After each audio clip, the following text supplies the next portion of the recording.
Good evening, everybody, and welcome to this Facebook Live on GDPR.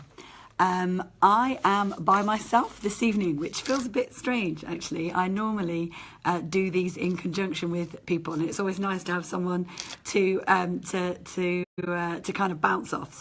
So yeah, this is just me, but and a very dry subject as well, GDPR. So I'm hoping we're going to have a little bit of fun between now and hopefully finishing up in about 20 minutes or so. I'm going to try not to rattle on too long, but if people have got any questions, if people, there's something that you're really worried about or concerned about, then please do fire it over. And yeah, let's get some interaction going. Even though I am on my own, it would be great to hear from you. The whole point of doing this Facebook Live on GDPR, and I'm also going to do a follow-up blog, and there will be a follow-up on, I've got a help sheet as well. David's here. Hi, David. Nice to virtually see you, which is all I get to do these days. David lives in Aberystwyth, and I've been promising to go and see him for a good couple of years now, so I'm definitely coming this year. 2018 is the year I drag myself over there, hopefully in the summer, and it'll be nice. We can go to the beach, so we'll do that, definitely. But yes, back to GDPR, away from the beach and back to GDPR. So most of you will probably have heard about it. You might be a little frightened by it, a little thrown into a panic. You might have gone on to the ICO, the Information Commissioner's Office website, and seen pages and pages and pages of language that you don't understand and thought, what do I need to do about this? So that is why I decided to do this Facebook Live for you. I want to point out, this is, I guess, a little bit of a disclaimer at the beginning. GDPR, the General Data Protection Regulation, is not about IT systems, although it's obviously something that IT support companies like Emerald are involved in and have done training on and offer training on. But it's not about IT systems, it's about data. So it's really important that when you're thinking about GDPR, you are thinking about your data, and the data that you hold and the data that you use, because that's certainly what it is all about. I've got Lucy Graham here. Hi, Lucy. Lucy never misses a trick. She never misses a Facebook Live. And Lucy, I think I've left the team working on your Sage or something. So yeah, we're well in tune at the moment. But hopefully, GDPR what I've got to say about GDPR will help you as well. Because I know you've probably got a lot of different ways, a lot of different data that you hold. So as I was saying, GDPR is not about IT systems, although obviously it's something that IT companies like Emerald are heavily involved in. It is about data. So it's thinking about the data that you hold. Hi, Lucy. Yeah, and it's good to have some interaction. I was saying I'm here on my own. So, and Taruna. Hi, Taruna. Nice to see you virtually as well. Yeah, this is really good because I am feeling a little bit like I've lost a partner in crime. So it's nice to have you guys to chat to and to interact with. So GDPR is, as I say, about data. And one of the things that I want you to kind of think about, or maybe change your focus and your mindset when you're thinking about GDPR, is that it's about protecting your customers, your clients, your suppliers, your prospective customers and your employees. So it's about protecting their data. So although a lot of the language that's being used is quite fearful and scary, all the talk about fines and all of this sort of stuff, actually, let's just scrap that and say, you know what, this regulation is a good thing to do. It's a good thing to protect the data of, as I say, the people that you work with. So your customers, your clients, your prospects, your employees, your suppliers. It's important to protect all of their data. And we've got Mark Graham watching as well. We just need Harry, and then we've got everybody. So hi, Mark. Hopefully you'll pick up something useful from today.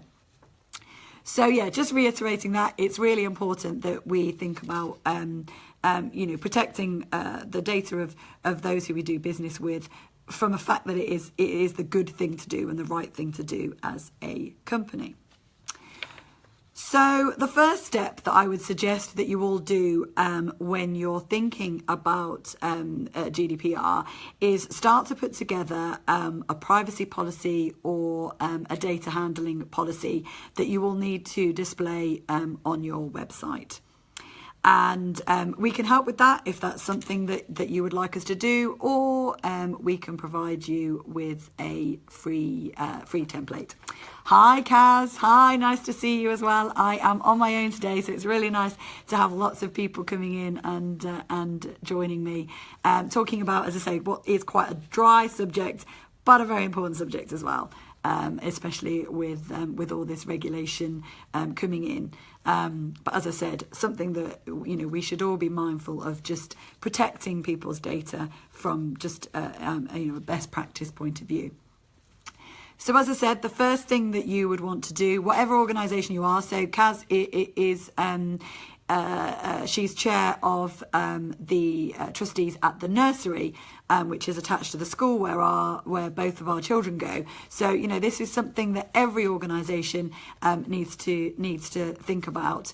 Lucy and Mark, I guess with some of the stuff that you do, maybe you're doing some marketing on behalf of Harry Graham Racing, and again, maybe it's something that you need to think about from that perspective. So this isn't just businesses. This is every organisation that has data and that needs to process or use that data in a certain way, or any way, sorry. So it's really important that we all think about this in all our different roles, and certainly charities, fundraising, all of that sort of stuff. It's important again that we that all the organisations think about it. Taruna, certainly I can email you the free template. That's no problem at all, and it will be available to download on our website. So as I was saying, I always lose track with these things. This is why I need somebody to kind of keep me on track and keep me on time. So yes, you need a privacy or data handling policy to be displayed on your website.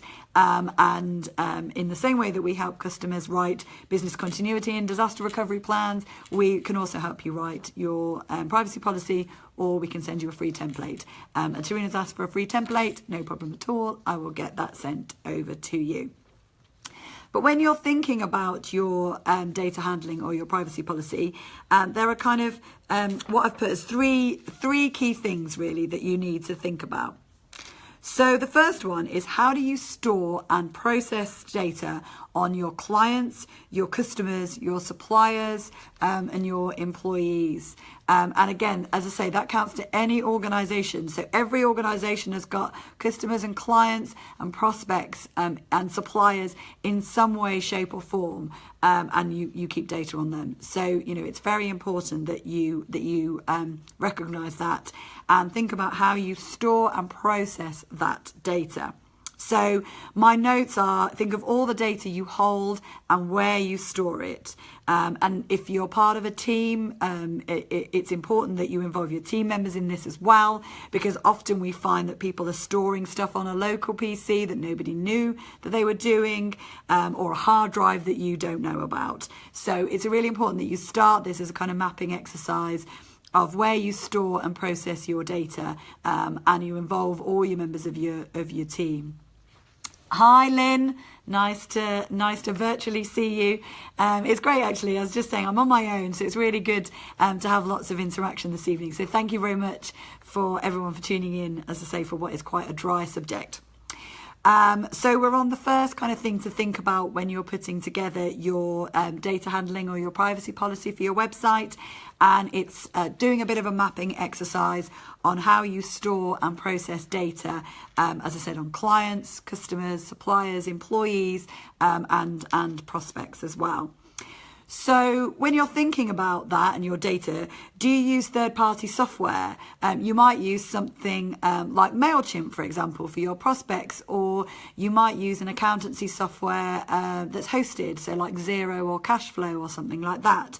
So it's important that you understand what their data handling or privacy policy is and what they would do in a situation of a breach to alert you or your contacts about the data that they hold. So it's not about saying, oh, well, Xero holds it and actually I don't need to worry about it, or MailChimp holds it and I don't need to worry about it. You still need to know what their process is. And obviously then that needs to go into your data handling or privacy policy that, when data is held by a third party, that's the privacy policy that you adhere to. So it's important that you don't kind of pass the buck too much, that you are aware of what the companies that you are using are doing with the data that they hold on your behalf.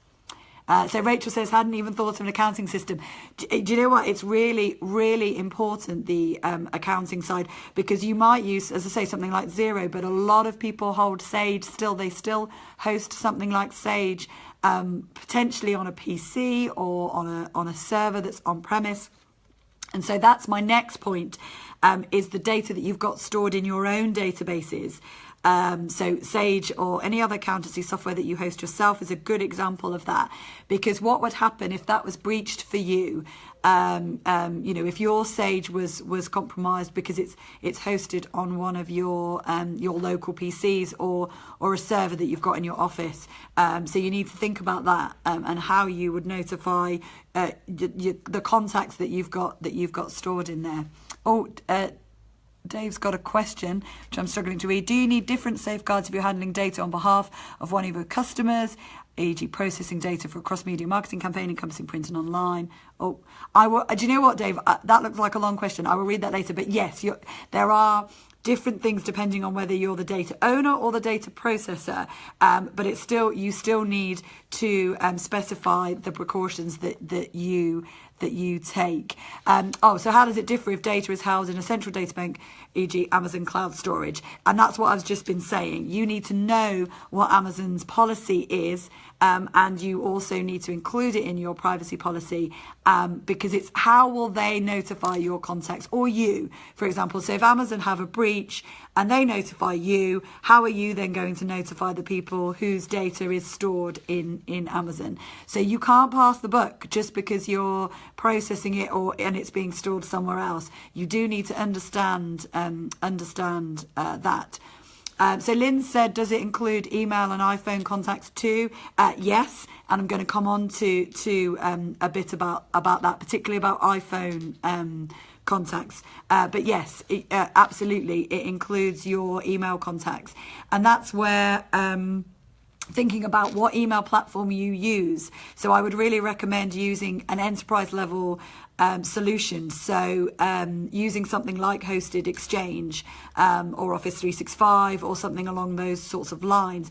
If you're using the kind of free POP or IMAP account that you get with FastHost or 123Reg, or you're using a Hotmail account or a BT Connect or something like that, that's a real concern because they can be hacked very, very easily. So I would really suggest investing in enterprise level email. And I know, Lynn, you have done that because you've done it through us using Office 365. So big thumbs up and tick for you.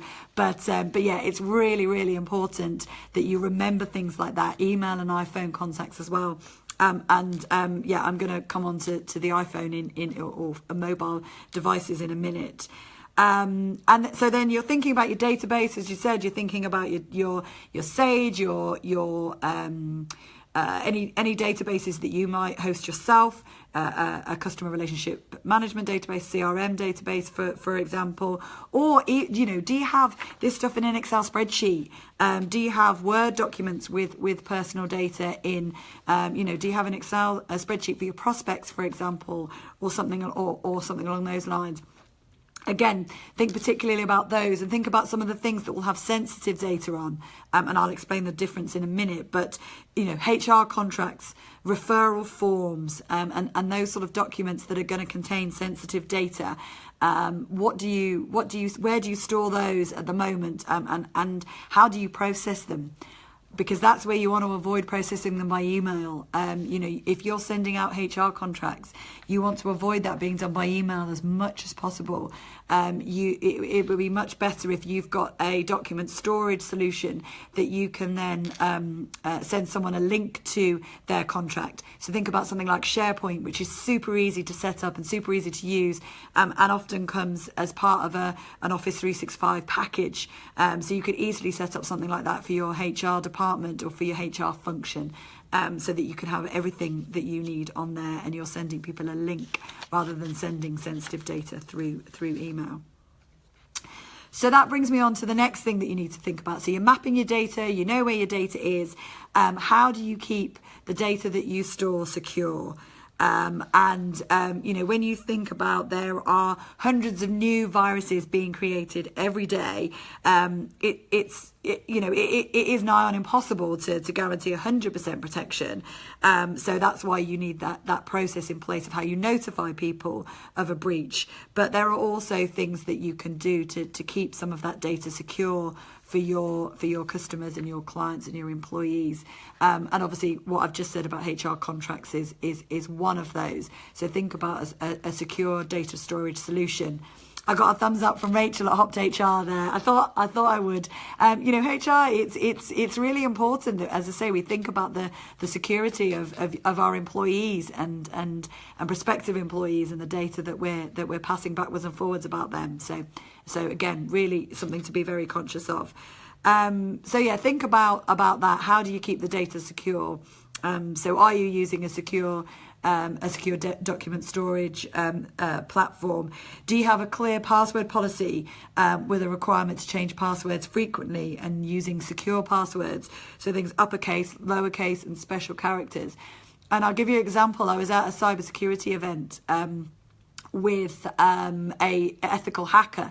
And one of the things that he was showing me was how easy it is to find information about you online that could potentially crack your passwords. So, I'm a social media person, a lot of us are, and he could quite quickly find out who I was from, my connection to Emerald, the fact that I'm on the Emerald website, the fact that I'm the CEO, the fact that I've then got a daughter, potentially how old my daughter is and when she was born, and all of a sudden, if any of you are using passwords like your children's birthdays, be careful with that and with the information that can be found out about you online.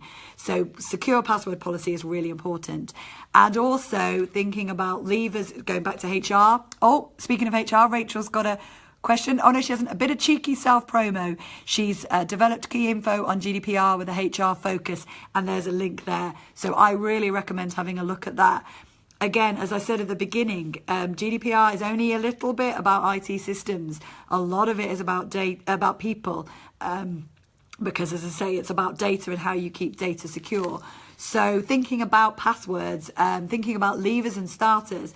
My previous company definitely did not take me off the password thing for a while after I left. So how do you do that in your company? That comes back to HR. What process do you have for when people start for when they get their passwords when they start, but also what do you do when they leave? Making sure that you think about that from a personnel point of view. Having secure passwords is very good, but you also need to make sure that you have a process for keeping them secure and changing them frequently, but also changing them when you have people who leave. That's really important. The other thing from a systems point of view, do you have user restrictions on IT access? And this is really, this is a balancing act depending on the company, because we all like accessibility. That's one of the things we love about technology, the accessibility of information. But then you've also got to think about the security of it. So, one of the things that we do when we work with a business is talk about what security measures they might want controlled centrally by the administrator. So that might be the ability to print certain documents. It might be the ability to use USBs, so you can't take data off, or load a virus on, which is the other danger with USB sticks. What about the ability to access certain websites, which might be blacklisted or might be unsecure? So again, that's something really important for you to think about. Access to certain folders that might contain sensitive information. And actually, I'm speaking a lot about HR today, but this comes back to some of the HR information that we were talking about. You don't want everybody accessing that. So how do you make sure that you keep that secure? So, once you've done your data mapping, this is your next stage to work through each step, if you like, and think about how you're making it and keeping it as secure as you possibly can. Then I'm obviously going to mention this. I talk about it a lot. Security for your IT infrastructure. So your antivirus, your anti-spam, your anti-malware, and your ransomware protection. Really, really important. And again, I've said this a lot, but I don't think it hurts to reiterate it. Antivirus, anti-spam, anti-malware protects you against the viruses that we know about. But with hundreds of new viruses being created every day, the ransomware protection is important from the point of view of thinking about what your computer is doing. So ransomware protection doesn't work by looking only at known viruses. It works by looking at what your computer is doing. And if your computer is encrypting data and that's unusual and not something that it does, then it stops it from happening, and it sends an alert to yourself or to your IT company, so that you are aware of that and can stop it in its tracks. So it's not a lot of money for ransomware protection, for the value that it brings.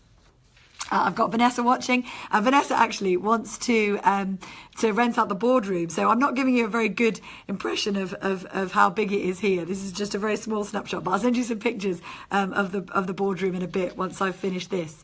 But we're just in the middle of, we've been mapping our data, and now we're in the middle of thinking about how we can make it more secure.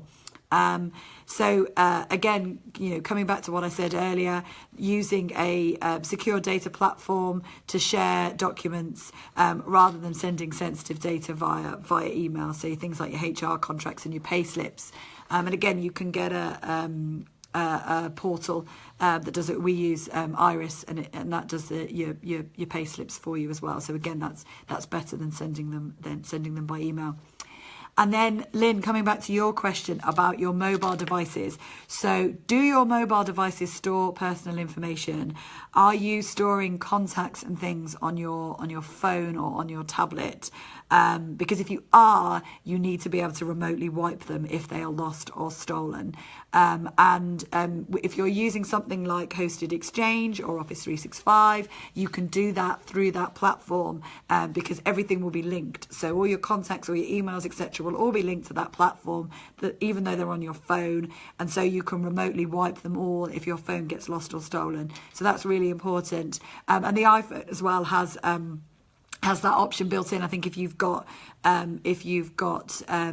think it's the Find My iPhone option on, you can do the option to do a remote wipe as well. So it's really important that if you're storing personal data on a phone, you have a way of remote wiping it if you were to lose it. And then the final point is coming back to communication.